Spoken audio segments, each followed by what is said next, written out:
Mañana Luis Niño de Rivera, el presidente de la Asociación de Bancos de México. Luis, ¿cómo estás? Buenos días. Rodrigo, un placer saludarte, a ti y a tu audiencia, muy buenos días. Gracias por tomar la llamada, Luis, y bueno, preguntarte por el posicionamiento que hicieron ayer en la ABM con respecto a esto de aumentar el impuesto a los ahorros sobre instrumentos financieros bancarios de 1.05% a 1.45%. Digo, yo ya lo leí, pero a lo mejor no han escuchado qué es lo que dice la asociación con respecto a este asunto.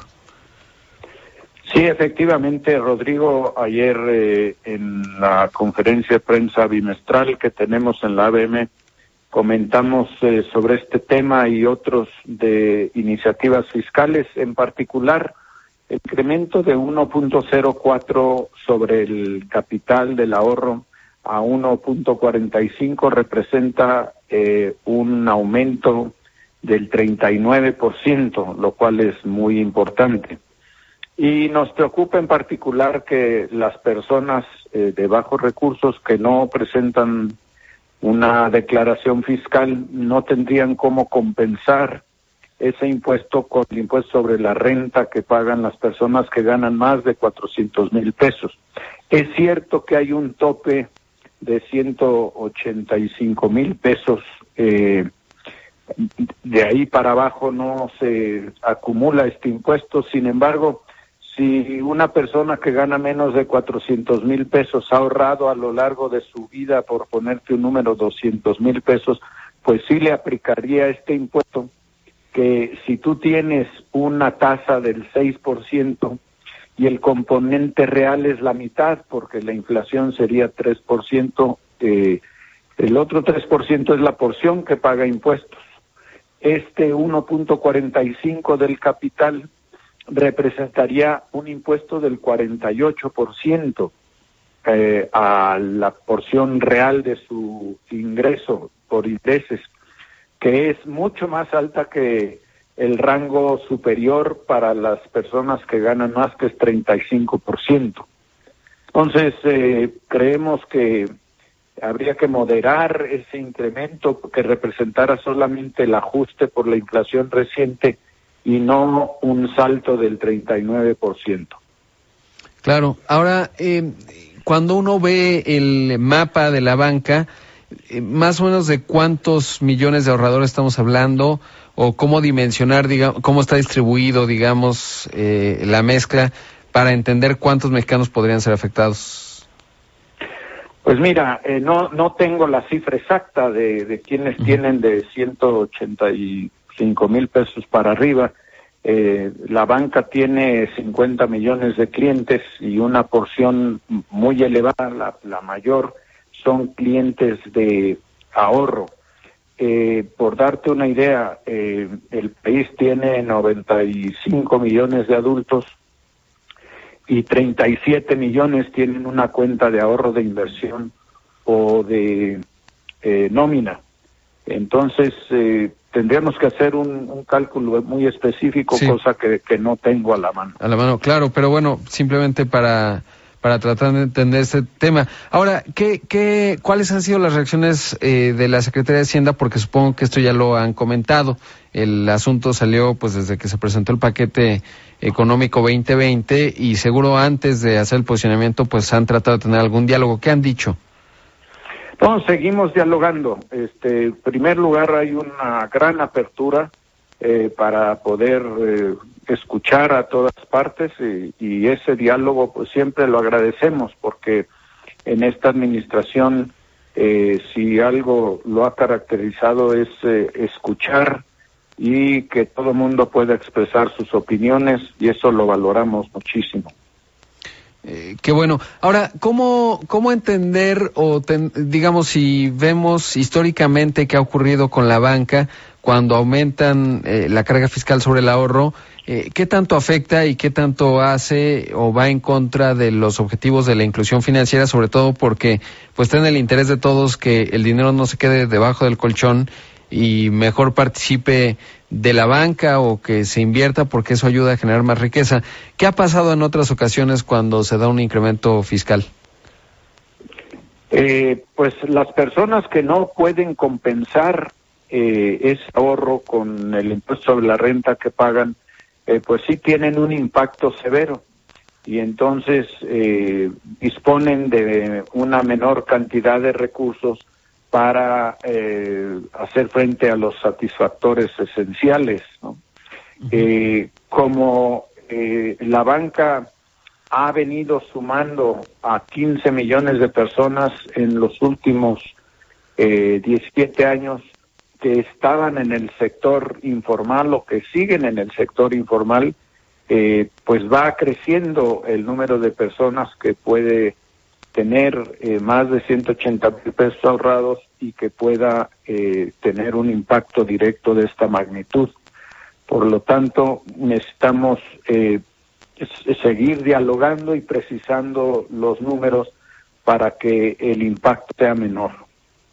Claro, y es que otros pues lo van a guardar en el colchón, ¿no? Ante la disyuntiva, pues a lo mejor deciden pues a la antigüita, ¿no? Y guardarlo en una cajita o algo por el estilo. Pues mira, ese es lo menos aconsejable, porque pues sí, aún pagando impuestos abajo del colchón hay riesgo de perderlo o de que alguien se lo lleve, aún miembros de la misma familia que saben cuál es el colchón que guarda el dinero. Uh-huh. Segundo, tiene cero rendimiento, y tercero, con la operación del CODI a partir de lunes, lo que estamos buscando de aquí en adelante, Rodrigo, es reducir el uso de efectivo en el país.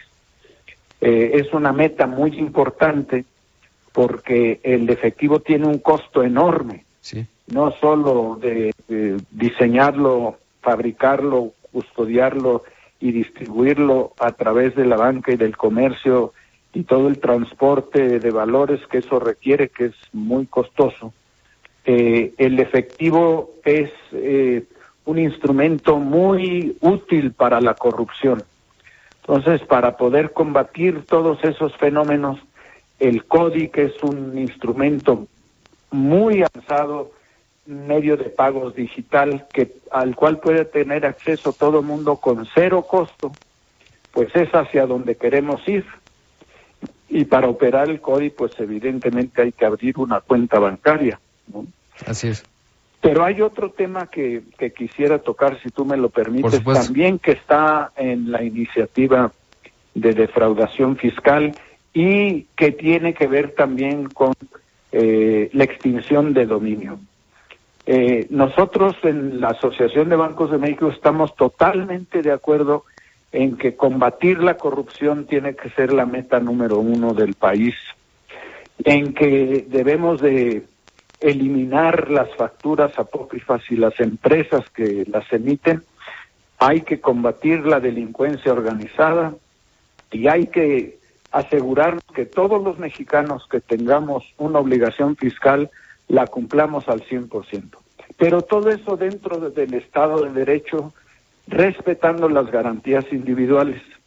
La extinción de dominio lo que hace, en vez de tener derecho a la libertad, derecho al debido proceso, a la propiedad y a la presunción de inocencia, lo que hace es que sin juicio de por medio, sin pruebas contundentes y con puros supuestos, te puede privar de la libertad, congelar tus cuentas bancarias y confiscar tus bienes y quitarte el control de tu empresa, lo cual te deja en absoluta indefensión para hacer frente a acusaciones o sospechas que pueda tener un inspector fiscal.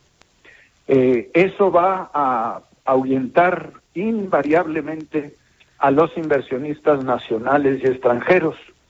Entonces, mantener el Estado de Derecho en una sociedad en desarrollo como la de México es fundamental para que todos tengamos claridad en cuáles son los procesos a los que quedamos sujetos en caso de tener una controversia fiscal. Equiparar la defraudación fiscal a delincuencia organizada, donde te aplican la extinción de dominio y el lavado de dinero, pues sin un debido proceso, pues es verdaderamente delicado para el tamaño de economía que queremos construir.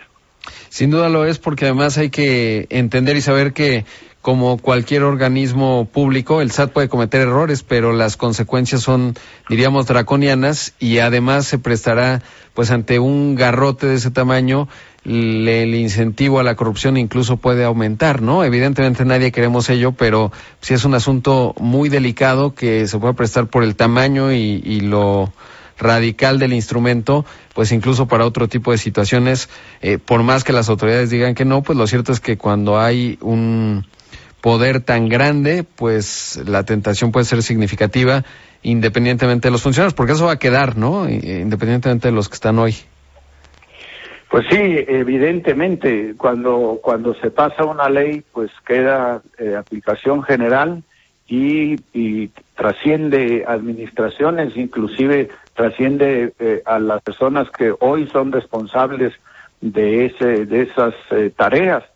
Entonces, necesitamos garantías individuales que están consagradas en la Carta Magna, de aplicación general, no selectiva. Aquí sí las respetamos y acá no las respetamos, porque después se pierde el sentido de lo que estamos haciendo, y lo que queremos hacer es prosperidad para todos. Queremos que el país crezca, pero para eso necesitamos seguridad jurídica, necesitamos claridad en las reglas de inversión, de operación y de garantías individuales. Sin eso vamos a tener un retroceso fundamental. Aparte, si haces un cálculo, Rodrigo, de cuánto beneficio produce mayor inversión, que tanto necesitamos, y cuánto beneficio puede producir una medida fiscal de esa índole, estoy seguro que vamos a perderlo más, por lo menos. Sin duda. Coincido contigo, Luis. Te agradezco mucho que hayas tomado la llamada, y por supuesto seguimos muy de cerca ambos temas, y el segundo me preocupa todavía más que cualquier otro. Gracias por tomar la llamada. No, al contrario, Rodrigo, siempre un placer, que tengas muy buen día y un saludo a tu audiencia. Igualmente para ti, Luis, un abrazo. Ahí escuchamos a Luis Niño de Rivera, el presidente de la Asociación de Bancos de México. Vamos a hacer un corte, regresamos con más.